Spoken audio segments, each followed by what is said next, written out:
Xander Wyatt here in Nashville, Tennessee. Want to talk a little bit about my new books that just came out. So I've been a teacher sideman for over 20 years now. And a lot of people come in and they either want to get just more knowledge of the instrument, they may not know how to improvise at all or even how to begin.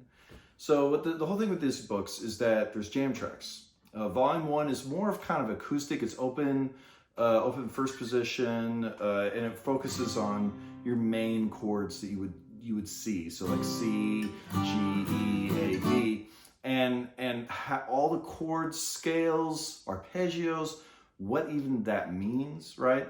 And it goes through drills and different progressions so that you can strengthen that by yourself rather than having to do it, in a jam setting. So volume 2 takes these initial shapes and moves them up the neck. So the idea there is a lot of people know about caged, right? Where you have basically these 5 shapes that make up the neck. And I've always had trouble teaching just that because caged itself gives a letter name to a chord that it's not. Like this is not an A chord, it's a C chord. It's that shape. So what I did is I started with the ones that people generally learn in the order that they learn. So for instance, this is usually the first bar chord that anyone learns. And this chord right here, you've got your roots, you've got your different triads, just like we will in volume 1 where we're learning those triads, we're learning these. And we learn that this, what is E shape, I call it form 1, right? So we learn this one first, and then we learn the scales. So major scales, the arpeggio, going through the major bluegrass scale, and then we do the same for the minors, right? And this is something that we directly relate. So then all of a sudden we're using just this one shape, we're moving around the neck, finding different progressions that way. Then we add form 2. Well, you guessed it, it's gonna be these shapes. This is the second bar chord that everybody learns. And same thing, we're relating to roots first off, then we're finding that initial chord shape, the arpeggio, the major scale. These are, and what are avoid tones? And then we start combining the two, right? So we've got G to C or G to C, right? So now all of a sudden I've got 2 different places in the neck that I'm playing.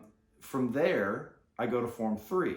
Now form 3 is difficult to play. This is, what we're relating is our D shape. But what's important is that it's the same voicing. So, with the guitar, the way it's tuned, form 1 is root 5th, root 3rd. This is explained in the book, but I'm just quickly going through to give the gist. Form 1 is root 5th, root 3rd. Form 2 is also root 5th, root 3rd. And then form 3 is the same as well. So even though the shape is physically different, the licks are often the same because it's voiced that way. So, right? And so these licks, as you play them, I have several sets where you play even a whole solo in 2 different parts of the neck, because that's going to force you to learn where your notes are, which is going to take that guesswork out. So then finally, there's the 2 left, the oddballs, what is going to be the G and C shape. These are some of the best shapes, but they're hard to physically get your fingers around, right? You can't really play that chord. Most people don't. Same with the form 5. So this form is G, and form 5 is C. They work together because they are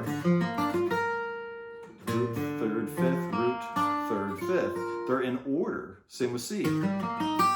So I can play this lick, or even though that B string's different, it's generally the same lick.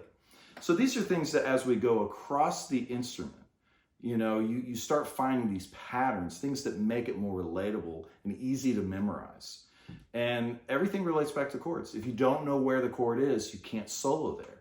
So, if this is your first, attempt at trying to play a solo, or if you've been playing for 20 years and playing over a jazz tune and realize that, you don't know this area very well. This is a great way. This book these 2 volumes are full of exercises to just make you as sharp as you can possibly be with this instrument. So here they are. I encourage you to check them out. Available on Amazon.